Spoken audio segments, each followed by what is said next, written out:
오늘의 주요 뉴스입니다. 군산시가 효성중공업 컨소시엄과 협약을 맺고 수상태양광 사업을 본격 추진합니다. 이로써 새만금 지역주도형 수상태양광 발전 사업이 전북도와 김제시에 이어 세 번째로 가시화됐습니다. 군산시는 수상태양광 사업도 육상태양광과 같이 발전 수익을 시민에게 환원할 계획입니다. 일산시가 주택구입 대출이자를 파격적으로 지원하기로 했습니다. 연간 600만 원까지 현금 지원하는 것으로 전국 최고 수준입니다. 지난 7월부터 시범사업으로 운영한 결과 신청자가 몰려 반응이 좋아 전체 주택 금융상품으로 확대했습니다. 여러분 안녕하십니까? 10월 30일 수요일 종합뉴스입니다. 군산시가 오늘 효성중공업 컨소시엄과 협약을 맺고 수상태양광 사업을 본격 추진합니다. 이번 협약으로 육상태양광에 이어 공공환원을 확대해 나갈 예정인데요. 군산시는 재생에너지 사업을 통해 지속가능한 지역 상생 체계를 구축해 나가고 있습니다. 모영숙 기자입니다. 새만금 방조제 안쪽에 추진하는 군산시 수상태양광 100메가와트. 군산시와 시민발전 주식회사는 지난 6월 우선협상 대상자로 선정된 효성중공업 컨소시엄과 협약을 맺고 본격 추진합니다. 효성중공업은 오늘 2027년까지 2,600억 원을 들여 새만금의 100메가와트급 발전시설을 조성하고 20년 동안 운영할 계획입니다. 수상태양광 100메가와트 발전시설은 축구장 150개 규모로 연간 3만 8천 가구가 쓸 수 있는 전력을 생산하게 됩니다. 앞서 군산시는 사업 시행자 선정을 위해 7차례에 걸쳐 협상을 진행해왔던 것으로 알려졌습니다. 그동안 새만금 수상태양광 1.2기가와트는 김제와 부안이 공고를 냈다가 유찰된 사례가 반복되면서 터덕거려왔습니다. 또 검찰이 수상태양광 사업에 대한 강제 수사에 들어간 점도 부담으로 작용해왔습니다. 하지만 사업자가 선정되면서 본격적인 추진이 가능해졌습니다. 사업 추진에 시동이 걸린 새만금 수상태양광. 9개 기관 가운데 6곳의 사업 시행자가 정해지면서 본궤도에 오르게 됐습니다. KCN 모영숙입니다. 향토기업인 백광산업이 새만금 산단에 7,500억 원을 추가로 투자합니다. 백광산업은 오늘 새만금 개발청, 군산시 등과 투자 협약을 체결하고 새만금 산단에 반도체 핵심 소재 제2공장을 짓기로 했습니다. 이번 투자는 백광산업이 지난해 3천억 원 규모의 2차전지 전해질염 핵심 원료 생산 공장 설립 투자를 약속한 데 이은 추가 투자입니다. 백광산업은 내년 3월까지 새만금 산단 6공구에 제2공장을 착공하고 1,000명을 채용할 계획입니다. SK 새만금 창업 클러스터가 무산될 위기에 놓였습니다.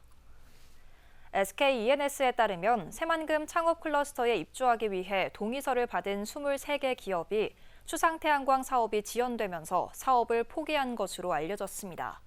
이런 가운데 SK E&S는 새만금청에 창업 클러스터와 데이터 센터의 대안으로 해저 케이블과 육상의 통신망을 연결하는 육양국을 요구하고 있습니다. 이에 대해 새만금청은 SK의 사업 철회에 대해서는 논의한 바가 없고 올해 안에 정상화할 계획이라고 밝혔습니다. 새만금 신공항의 사업 타당성 조사에서 경제성이 턱없이 낮다는 주장이 나왔습니다. 새만금 신공항 백지화 공동행동은 최근 도청에서 기자회견을 열고 국토부가 타당성 조사에서 경제성이 0.479로 나타난 것을 인정했다고 밝혔습니다. 그러면서 현재 운영 중인 군산공항도 수요가 없어 매년 30억 원의 적자가 발생하고 있다고 주장했습니다. 공동행동은 신공항이 건설되면 공항 운영 등으로 적자 규모는 훨씬 증가할 것이라고 우려했습니다.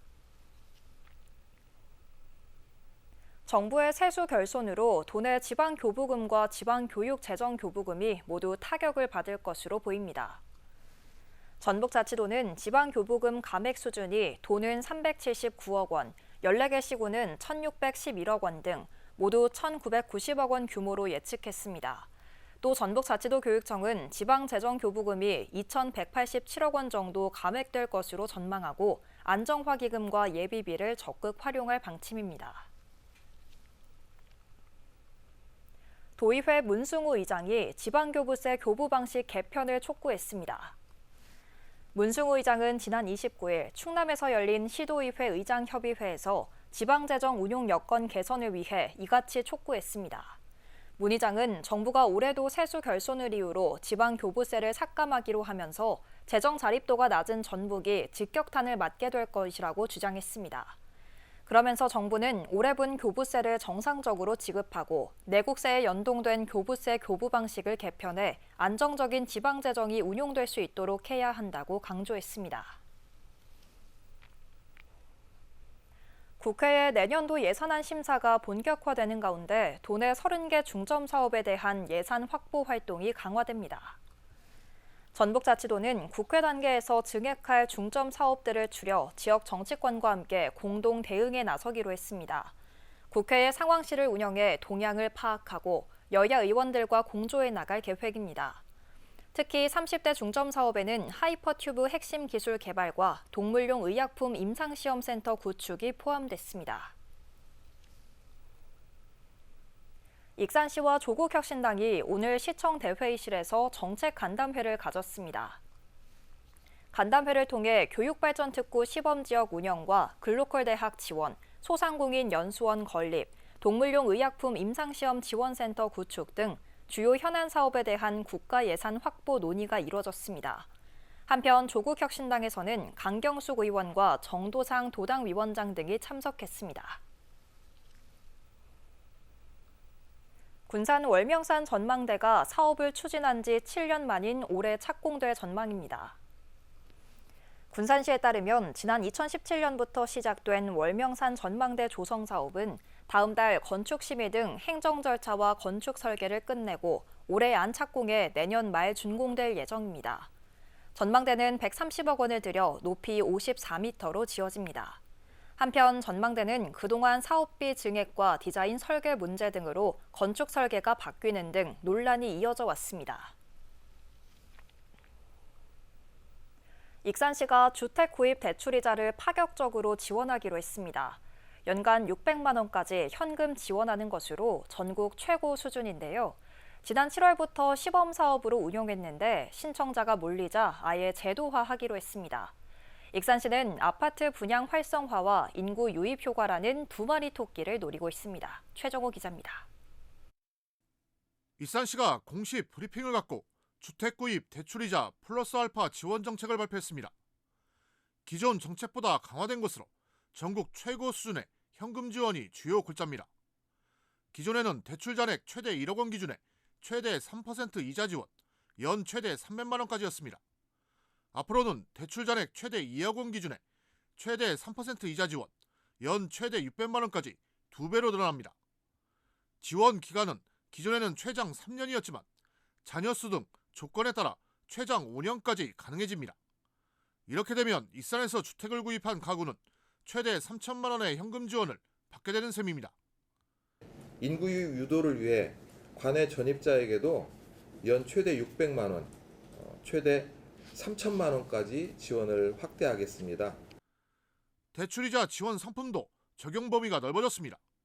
디딤돌, 보금자리론, 신생아 특례 대출 등 기존 상품은 물론 모든 금융기관에서 취급하는 상품까지 적용됩니다. 정부 지원 대출 금리가 현행 1에서 3%인 점을 감안할 때 익산시 지원까지 더해지면 사실상 무이자로 주택 구입 대출 상품을 이용할 수 있게 됩니다. 익산시는 지난 7월부터 이 같은 사업을 150가구를 대상으로 시범 운용했습니다. 지금까지 이를 넘어선 165가구가 신청하는 등 인기를 끌자 아예 제도화했습니다.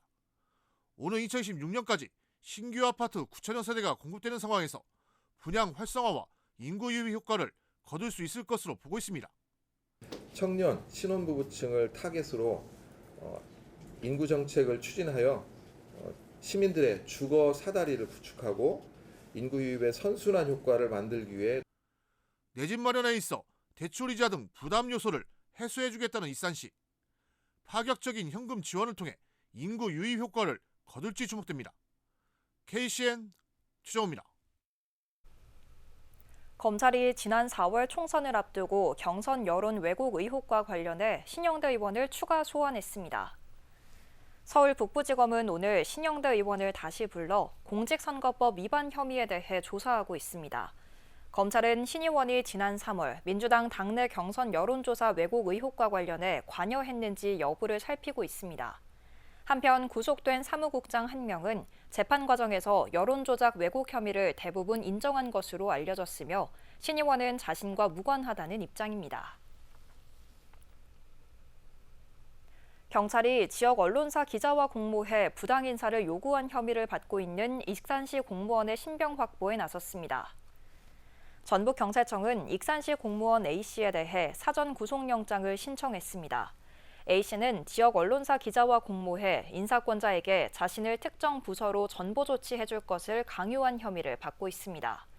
앞서 경찰은 지난 4월 A씨가 근무하는 익산시청 사무실과 해당 언론사 기자의 차량 등을 압수수색했습니다. 검찰이 이장우 군산대 총장을 사기와 뇌물 등의 혐의로 오늘 불구속 기소했습니다. 전주지검 군산지청은 이 총장이 산업통상자원부 산하 에너지기술평가원이 지급한 사업비 22억 원을 편취한 것으로 판단했습니다. 또 관련 업체로부터 뇌물을 약속받는 등 국가 지원 사업의 혼란을 야기했다며 뇌물 범죄 혐의도 적용했습니다. 군산시가 인구를 늘리기 위해 민관화 거버넌스를 구축하고 협력 방안을 모색하고 있습니다. 군산시는 어제 군산국가산단 경영자협의회 동군산병원과 인구정책 실천협약을 체결했습니다. 앞서 시는 지난 2021년부터 군산대 등 군산의 4개 대학과 군산의료원, 선거관리위원회, 군산교육지원청과 실천협약을 체결해왔습니다. 실천협약에는 군산사랑 주소갖기 동참, 일과 가정 양립, 인구구조 변화에 대한 문제인식 공감 등이 담겼습니다. 도내 60대 취업자가 사상 최대치를 기록했습니다. 전북도에 따르면 올해 상반기 도내 전체 취업자 99만 8천 명 가운데 60세 이상이 32만 3천 명으로 가장 많았습니다. 10년 전인 2014년에는 40대가 22만 4천 명으로 가장 많았지만 현재 취업 시장은 60대 중심으로 바뀌었습니다. 고령화율이 높은 도내에서는 지난 2018년부터 이미 60대 취업자가 가장 많았습니다. 도내 버스 운전자의 고령화가 심화되고 있는 것으로 나타났습니다. 문진석 의원이 밝힌 한국교통안전공단 자료를 보면 지난 8월 기준 도내 버스 운전 종사자는 4,708명입니다. 이 중 60대 이상이 43%를 차지했고 20대 운전자는 1.4%에 그쳤습니다. 올해 4인 가족의 평균 김장 비용이 지난해보다 20%가량 오를 것이라는 분석이 나왔습니다. 한국물가협회에 따르면 김장 비용은 4인 가족 기준 전통시장은 41만 9,130원, 대형마트는 52만 1,440원으로 집계됐습니다. 이는 전년과 비교해 각각 19.6%, 20.5% 상승한 수준입니다. 김장 주재료인 배추는 작년보다 61% 오르고 무와 미나리는 각각 65.9%, 94.5% 올랐습니다. 계속해서 전북권 뉴스입니다. 전주에서 100억 원대 전세 보증금을 편취한 전세 사기 일당이 경찰에 붙잡혔습니다. 전북경찰청 반부패 경제범죄수사대는 법인을 설립해 차명으로 빌라를 사들인 뒤 세입자들에게 보증금을 편취한 혐의로 19명을 검거한 가운데 주범인 40대 건물주와 50대 공인중개사를 구속해 조사 중이라고 밝혔습니다. 이들은 지난 2020년부터 최근까지 무자본 갭투자 방식으로 전주 시내에 구축빌라 19채를 매입한 뒤 세입자 235명과 임대차 계약을 맺고서는 전세 보증금 173억 원을 돌려주지 않은 혐의를 받고 있습니다. 전북교육장학재단이 난치병을 앓는 학생 46명에게 100만 원씩 모두 4,600만 원의 장학금을 전달했습니다. 전북교육장학재단은 도내 교직원이 중심이 돼 만든 장학재단으로 지금까지 24년간 100억 원 이상의 장학금을 지급했습니다. 재단은 모든 학생이 평등한 교육 기회를 갖도록 최선을 다하고 교직원 기부 확산을 통한 다양한 지원 방안도 마련하기로 했습니다. 국가직, 지방직 공무원, 교육행정공무원, 공공기관의 채용 정보를 한꺼번에 접할 수 있는 자리가 마련됩니다. 전북자치도와 도교육청, 인사혁신처는 다음 달 7일 도청에서 28개 기관이 참여하는 공직 채용 합동 설명회를 한다고 밝혔습니다. 참여 기관은 우정사업본부, 경찰청, 소방청 등 중앙행정기관 9곳과 도청과 교육청 등 도내 주요기관 3곳, 그리고 전북개발공사, 전북연구원 등 도 산하 공공기관 16곳입니다. 지금까지 전북권 뉴스 최정호입니다. 군산의 근대사 전반에 영향을 준 선교 역사 자료와 유물 등이 타임캡슐에 담겨 70년 동안 묻히게 됩니다. 군산시에 따르면 다음 달 2일 군산 전킨 기념사업회 주최로 군산 선교 기념탑 준공식을 갖고 타임캡슐을 묻을 예정입니다. 타임캡슐에는 선교 역사에 대한 자료와 유물, 군산시 시정을 담은 기록물과 영상 등이 담겼습니다. 타임캡슐 개봉일은 오는 2095년 4월 5일입니다. 원광대병원이 카자흐스탄 의료기업과 의료협력 사업을 펼칩니다. 병원 측은 카자흐스탄 탱그리 그룹과 함께 암 치료와 검진, 진단 시스템 공동 구축, 의료진 연수 등에 협력하기로 했다고 밝혔습니다. 탱그리 그룹은 카자흐스탄과 몽골에서 5개 종합병원을 운영하고 있습니다. 익산시 공무원 노동조합이 시의원 부당행위에 대한 제보를 받고 있습니다. 익공노는 세울 행정시스템 공무원 노조 게시판을 통해 시의원들의 옳지 못한 행태를 경험한 조합원들의 제보를 받는다고 밝혔습니다. 접수 내용은 시의원의 부당한 압력 행사나 언어폭력, 갑질 행위 등입니다. 노조 측은 제보 사안에 따라 앞으로 대응 계획을 수립하겠다는 입장입니다. 수산물의 소비 촉진 활성화와 주민과의 소통을 위해 수산물 직거래 장터가 열립니다. 군산시는 다음 달 1일부터 이틀 동안 근대역사박물관 주차장에서 수산물 직거래 장터를 열고 신선한 수산물의 우수성을 알릴 계획입니다. 이번 행사에는 어업인과 생산자 단체, 수협 등이 참여하며 참홍어와 간장게장, 양념젓갈 등을 저렴한 가격에 판매합니다. 직거래 장터는 짬뽕 페스티벌과 함께 열려 군산의 수산물과 맛의 인지도를 높이는 데 기여할 것으로 보입니다. 군산시의회 김우민 의장과 박광일 의원이 지방의정 봉사상을 수상했습니다. 김우민 의장과 박광일 의원은 지난 29일 열린 전북 시군의회 한마음대회에서 각각 대한민국 지방의정 봉사상과 전북 지방의정 봉사상을 받았습니다. 김우민 의장과 박광일 의원은 현장 중심의 활발한 의정 활동을 펼치는 등 헌신적으로 봉사한 공로를 인정받았습니다. 김우민 의장은 초심을 잃지 않고 시민 대변자로서 시민이 행복한 군산시를 만들 수 있도록 노력하겠다고 밝혔습니다. 장경호 익산시 의원이 전북자치도 시군의회 의장협의회로부터 지방의정 봉사상을 받았습니다. 장 의원은 집행부에 대한 견제를 소홀히 하지 않는 한편 티몬 위메프 사태와 관련해 익산 지역 피해기업 경영자금 지원을 촉구하는 등 시정 발전을 위한 합리적인 대안을 제안한 공로를 인정받았습니다. 이 상은 시민의 행복과 삶의 질 향상을 목표로 현장 중심 의정 활동에 기여한 의원에게 수여되고 있습니다. 다음은 우리 동네 소식입니다.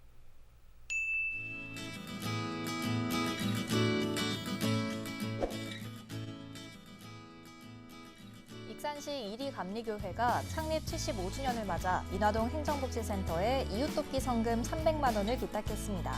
기탁금은 독거노인 등 취약계층 15가구의 난방비 지원에 사용될 예정입니다.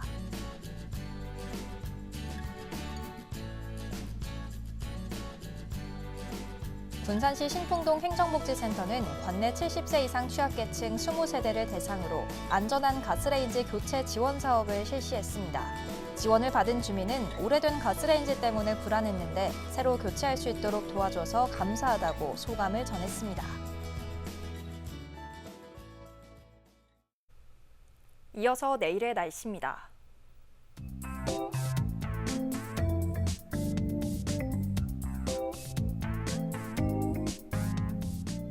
내일 전북은 대체로 맑은 가운데 낮과 밤의 기온차가 10도 이상으로 크겠습니다.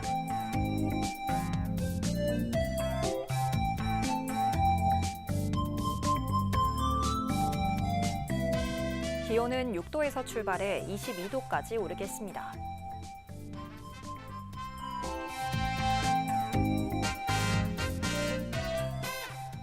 군산은 21도까지 오르겠습니다.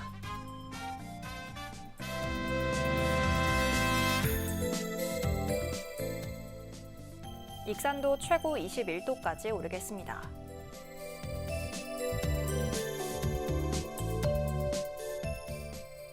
바다의 물결은 먼바다에서 2.5m까지 일며 잔잔하겠습니다. 날씨였습니다.